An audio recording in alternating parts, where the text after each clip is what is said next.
ច្បាស់ពោតថ្ងៃនេះមកចែកលើទៅទូតតងទៅនឹងការប្រើប្រាស់ curve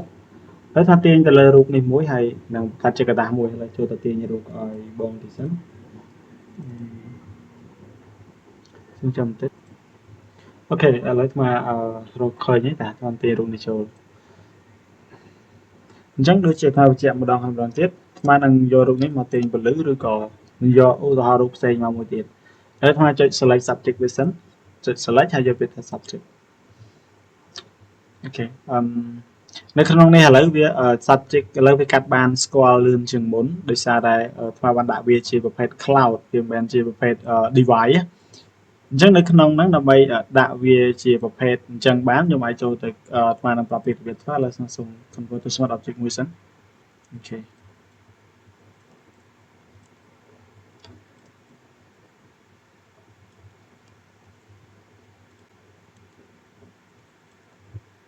នឹងដាក់រឿងចេះចុះទៀតខ្ញុំទាញទៅលើ background មួយទៀតដើម្បីឲ្យវាមាន background មានឲ្យស្រួលមើលគេថាទាញនៅ background នេះចូលអូខេ background នេះដាក់វានៅ background អូខេអញ្ចឹងនៅក្នុង background តាមធ្វើវា blur បន្តិច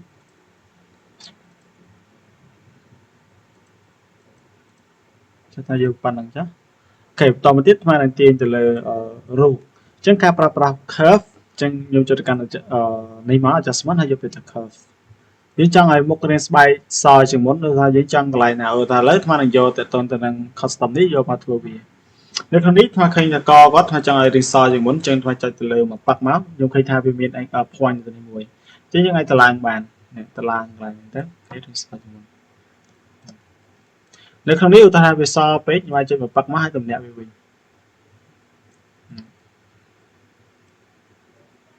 អញ្ចឹងគឺការប្រាស់ខាប់មានតែប៉ុណ្្នឹងឯងខ្ញុំអាចប្រើបើសិនជាយើងអត់ប្រើអាហ្នឹងទេយើងទាញវាតែម្ដងវាអាចនឹងឡើងឬក៏ថយវាច្រើនណាវាអត់មានកំណត់ណាមួយជាក់លាក់ដោយសារវាទៅទាំងអស់តែមានទូចឹងថាទាញវាឡើងឃើញវាទៅម្ដងទៅទាំងអស់ខ្លះចាំងខ្លះអីទៅតែបើសិនជាយើងប្រើនេះមកដើម្បីទាញវាទៅ point វាហ្នឹង custom វាហ្នឹងគឺយើងតម្លើងកន្លែងណាមួយដែលយើងចង់តម្លើងតែកន្លែងអញ្ចឹងហើយយើងអាចសេរីកន្លែងណាមួយទៅដែលយើងចង់ឡើងឃើញអាប៉ាច់ទាំងអស់ទៅវាអត់សូវប៉ះពាល់ដល់កន្លែងផ្សេងវាប៉ះពាល់ដល់កន្លែងណាមួយដែលយើងចុចវាលើហ្នឹងឯងអញ្ចឹងការប្រើប្រាស់ curve មានតែប៉ុណ្្នឹងឯងដែលយើងអាចសេរីពលឺសេរីឲ្យវាបានទៅលើផ្នែកហ្នឹងហើយមួយទៀតតើតើទៅនឹងបើសិនយើងចង់ effect ទៅលើការ៉េរបស់គាត់ខ្ញុំអាចប្រើ curve ដូចគ្នាបានដែរអាត្មាអាចជានឹងលុបអានេះចោលវិញចុះដើម្បីធ្វើខ្ញុំមើលถ้าសេរីទៅលើគូមាត់គាត់មកហើយគូជារំពងបែបយកមាត់គាត់ហ្នឹង sorry គូអត់ត្រូវ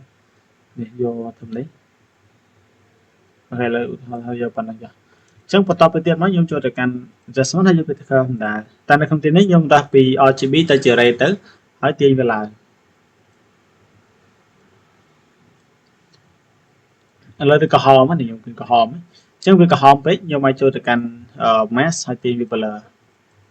អូខេទាញ blur ទៅ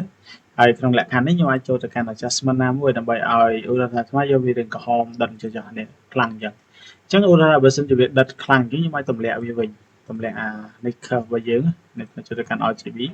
ហើយចូលទៅកាន់ red ហើយទាញទម្លាក់វាវិញ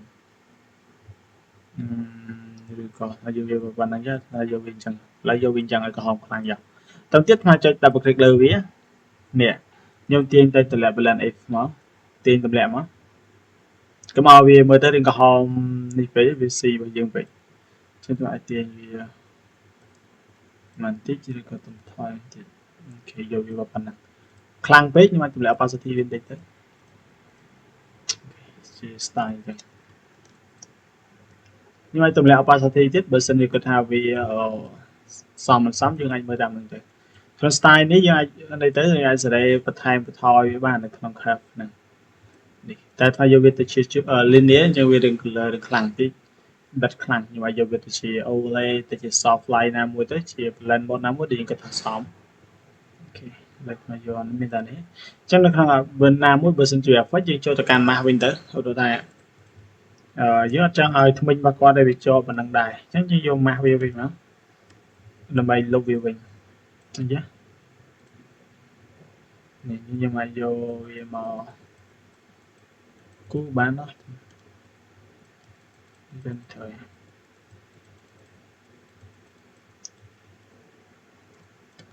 មិនយើងអាចដាក់សក៏បានដែរក្នុងលក្ខខណ្ឌសយើងអាចគូជារង្វង់អញ្ចឹងមកបើស្នៅយើងចង់ឲ្យគ្មានកុសលយកវាចេះចាស់តាទៅចូលទៅកាន់ curve បណ្ដាលទៅហើយទាញវាឡើងទៅលើទៅស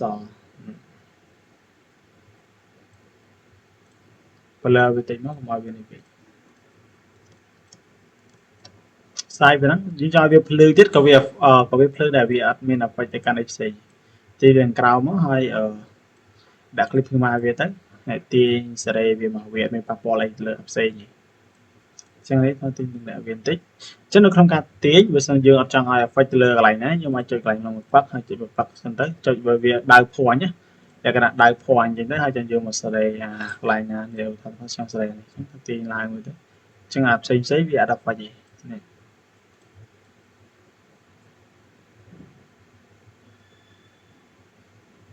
ខ្ញុំសេរីប៉ុណ្ណឹងចាតែតែប៉ុណ្ណឹងទៅវាបានឲ្យមុខគាត់រៀងមើលទៅសជាមួយនឹងក្នុងដែលគាត់ស្បែកសស្រាបបើសិនជានេះទេខ្ញុំអាចយករូបផ្សេងមកលើថ្មនឹងយករូបណាមួយទៅផ្សេងហើយចូលទៅមើលរូបទីសិនអូខេតែយករូបផ្សេងមកសូមបើកមើលរូបនេះសិនដែលថ្មដល់នោះវាស្ទើរតែនេះអូខេយករូបនេះចុះនេះឬក៏យករូបនេះរៀងស្ពីបន្តិចគេមកយករូបនេះអញ្ចឹងថាទាញវាចូលទៅអូខេហើយចុច select ហើយយកពាក្យថា subject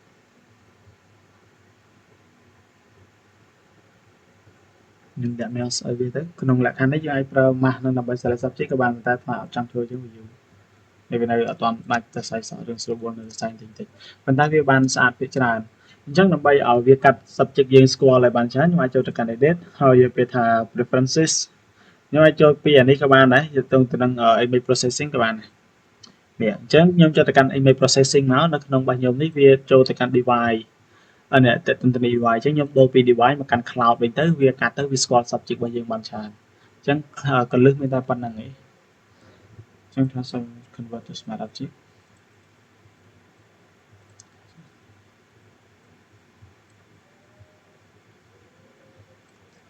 ខ្ញុំដាក់មកខាងនេះវិញ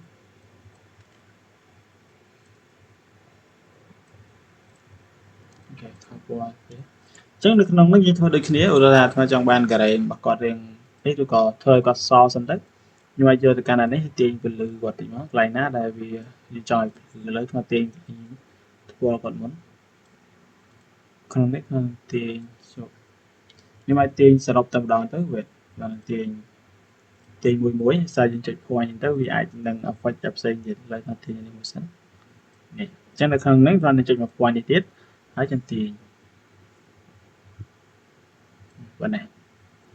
ហើយទាញវាតាមតិចទៀតសាររូបគាត់នឹងសស្ដាប់ហើយទៅប៉ុណ្ណឹងហើយបន្តទៀតស្មើនឹងចូលទៅកាន់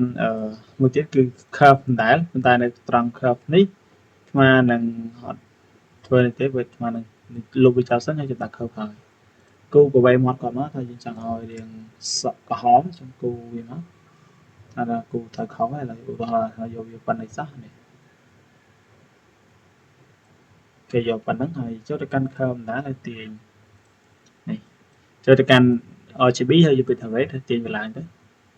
គាត់ថាទាញឲ្យវាខ្លាំងអញ្ចឹងទៅទៀតខ្ញុំអាចទម្លាក់វានេះឲ្យវា blend គ្នាហើយខ្ញុំអាចដូរ blend mode បានថា blend mode ណាដែលវាស៊ីគ្នាជាមួយនឹងស្បែកយើង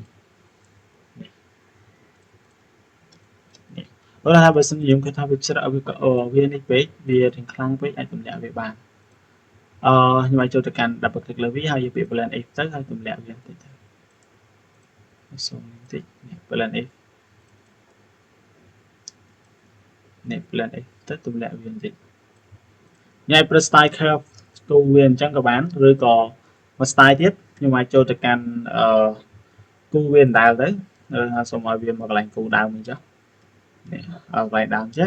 ទៅទៀតថាចូលទៅកាន់ adjustment ហើយយកពាក្យថា solid color ហើយថ្មដាក់វាទៅជាក្រហមបែបនេះទៅទៀតខ្ញុំឃើញថាវាក្រហមខ្លាំងជាងខ្ញុំអាចចូលទៅកាន់នេះរបស់យើងវិញនេះគឺទៅក្នុង mask ហើយចូលទៅកាន់ property ខ្ញុំទាញ mask ហ្នឹងឲ្យរៀង blur មករៀង blur ខ្លាំងពេកអាច blur រៀងមកល្មមប៉ុណ្ណេះនេះប៉ុណ្ណឹង ហើយតោះទៀតខ្ញុំចុច double click លើវាហើយចុចទៅកាន់ Blend X ដើម្បីគូវាហើយវាបាច់ចូលទៅកាន់ layer របស់យើងខ្ញុំអាចទម្លាក់លើដែរឥឡូវគាត់ទាញវាអូខេបាច់យកវាធំប៉ុណ្ណេះក្នុងករណីថាវាអត់ស្មើគ្នាខ្ញុំអាចចូលទៅកាន់ប្រាស់ហើយគូវាទម្លាក់ opacity ចូលទៅ10អីចឹងទៅហើយយកមកគូកន្លែងណាមួយដែលយើងគិតថាយើងអត់ចង់បានវាយើងអត់ចង់វាបាច់ខ្លាំងណានេះគូចឹងបាន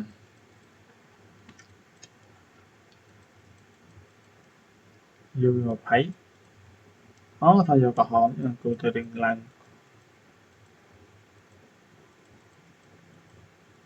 នេះចឹងនៅក្នុងនឹងដូចជាប្រើ style យ៉ាងច្រើននេះជាតំបងបែបនេះខ្ញុំអាចប្រើជា style ឬជា curve ជាអីផ្សេងទៀតបានឧទាហរណ៍ជាសមោលជាអីដែលខ្ញុំឃើញនៅក្នុងរូបអ្នកខ្លះគាត់ដាក់ដៃទៅមុខគាត់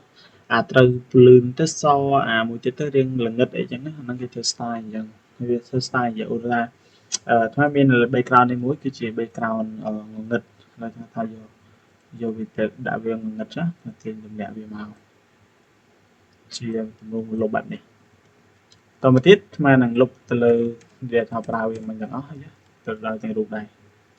តែប៉ុណ្ណេះអញ្ចឹងនៅក្នុងនោះយើងចង់ថាថាយើងមាន curve មួយទៀតដើម្បីយកវាទៅថាទាញអានេះយកមកចោះជាទម្រង់វាបែបនេះអញ្ចឹងខ្ញុំចូលទៅកាន់ select with ថ្មជា plug ដូចជាមាននេះមួយដែលយើងtransform select នេះ transform select នេះអញ្ចឹងថ្មចង់ឲ្យថ្មចង់ rotate select ទៅ select ហ្នឹងគឺឲ្យវាប៉ះទៅមុខគាត់ហើយឧទាហរណ៍ណាបើសិនជាខ្ញុំមានអីផ្សេងទៀតខ្ញុំអាចធ្វើដូចជាតាមប្អួយតាមអីចឹងទៅយើង select ទៅលើប្អួយទៅលើអីចឹងទៅដើម្បីឲ្យវារៀង effect ទៅលើហ្នឹងតទៅទៀតខ្ញុំគ្រាន់តែចូលទៅកាន់ curve យើងមកនេះអញ្ចឹងខ្ញុំអាចទាញវាឡើងទៅនេះទៅវា effect អីហើយវាអានេះខ្ញុំដាក់វា blur មកវាអត់អីទេជា blur អញ្ចឹងជាលក្ខណៈបែបប្អួយបែបអីគេធ្វើ style អញ្ចឹង style ដែលមុននៅក្នុងប្អួយនៅក្នុងអីដែលជាលក្ខណៈសមោលអានេះកន្លែងត្រូវពលឺទៅវានឹងសអញ្ចឹងចឹងនៅក្នុង style ហ្នឹងគេធ្វើបែបហ្នឹងច្រើនបើសិនជាអាចដឹងថាមានពេលហើយបើសិនថាមានពេលអានឹងអង្គុយ design ទៅលើរូបប្រភេទបែបហ្នឹងដែលជាពលឺវាជះមកពីសមោលជះមកពីប្អួយអីដើម្បីឲ្យវាជះមកចំមុខរបស់យើងវាធ្វើមិន style ពលឺ style អីហ្នឹងណាឥឡូវនៅក្នុងនេះគឺតើតទៅនឹងការប្រើប្រាស់ curve គឺមានតែប៉ុណ្ណឹងនៅក្នុង curve ខ្ញុំឲ្យសេរីពណ៌បានច្រើនដូចខ្ញុំនិយាយចឹងថាខ្ញុំអាចសេរីទៅលើពលឺវាទាំងអស់ក៏បាននេះ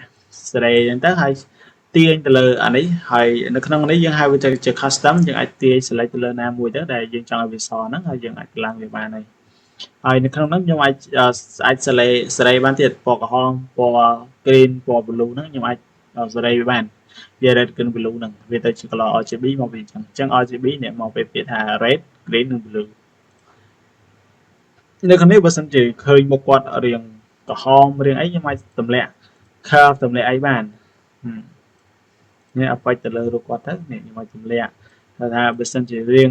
green នេះខ្ញុំអាចទម្លាក់ឬក៏តម្លើងអីចឹងដែរអានឹងអាស្រ័យទៅលើខ្ញុំជាអ្នក design ខ្ញុំអាចមើលរូបជាក់ស្ដែងថារូបរបស់យើងនឹងវាមិនវាពណ៌មិនអីមិនចឹងណាវាអាស្រ័យទៅលើ background លើអីចឹងដែរអញ្ចឹងយើងអាចឲ្យវា blend គ្នាគឺដោយប្រើប្រាស់ curve ក៏បាន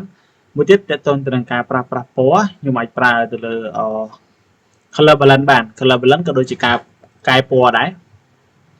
វាទៅជា cyan ទៅជា red នេះពណ៌កែប្រែរបស់យើងទៅអញ្ចឹងនេះវាពីលើរបស់យើងពីលើរូបរបស់យើងនេះនៅក្នុងនេះវាអត់មែនជាប្រភេទដែលយើង select ទៅលើវាមួយឯងវាអាចសេរីទៅទាំងអស់ដែរខ្ញុំអាចឃើញជា mid tone ឬទៅជា shadow ខ្ញុំអាចសេរីទៅតាមប្រភេទហ្នឹងបានវាកំណត់ឲ្យយើងថាអូខេវាជា shadow វាជាអីវាគឺជា mid tone ឬក៏ highlight tone អីចឹងទៅហើយសេរីវាមកតាំងពីលើនឹងបានឧទាហរណ៍ថាយើងចង់បានជារូបអីផ្សេងហ្នឹងគឺជាការប្រើប្រាស់ទៅលើ color balance ថ្មប្រើ color balance ច្រើនដែរអាចចង់ពេលខ្លះអាចចង់ច្រើនជាង curve ទៀត curve ខ្លះថ្មប្រើ exposure ជំនួសមួយទៀតតើតើទៅនឹង vibrant នេះគឺដូចជាថ្មធំនិយាយមកច្រើនដែរថាវាធ្វើឲ្យពណ៌ហ្នឹងរៀងស្រស់ជាងមុនដិតជាងមុនណាទៅពេលដែលយើងប្រើហ្នឹងទៅមានន័យថាពណ៌ទាំងអស់ហ្នឹងវា color របស់វាអត់សូវដិតទេអញ្ចឹងខ្ញុំអាចសេរីទៅលើ saturation វាទៅឲ្យពណ៌ហ្នឹងរៀងដិតជាងមុនខ្ញុំឃើញនេះអាវរបស់គាត់ហ្នឹងរៀងអត់សូវក្រហមទៅពេលថ្មតម្លើង saturation វារៀងក្រហមអញ្ចឹងទៅ នៅក្នុងនេះពលឺវាដែរវានេះខ្ញុំអាចសេរីវាថែមបន្តិចទៀតបានអញ្ចឹងនៅក្នុងវីដេអូហ្នឹងថ្មនិយាយតែប៉ុណ្្នឹងឯងតើតើទៅនឹងការប្រើប្រាស់ curve និងអីតិចតួចដែលខ្ញុំអាចសិក្សាបានហើយតែសង្ឃឹមថាអាត្មាចេញវីដេអូនឹងជួយឲ្យខ្ញុំស្គាល់អំពីបងប្អូនដែលទៅរៀនថ្មីអាចនឹងយល់បានតើតើការប្រើប្រាស់ curve ទៅនឹង balance នៅក្នុងនេះថ្មនិយាយអត់ទាន់លម្អិតទេវាអាចលម្អិតទៅវាច្រើនជាងនឹងទៀតសូត្រមកសុំខ្លីៗចឹងចុះហើយឲ្យខ្ញុំអាចស្វែងយល់បន្ថែមបានតាម Pinterest ក្តីឬតាម YouTube តាមអីផ្សេងៗបាន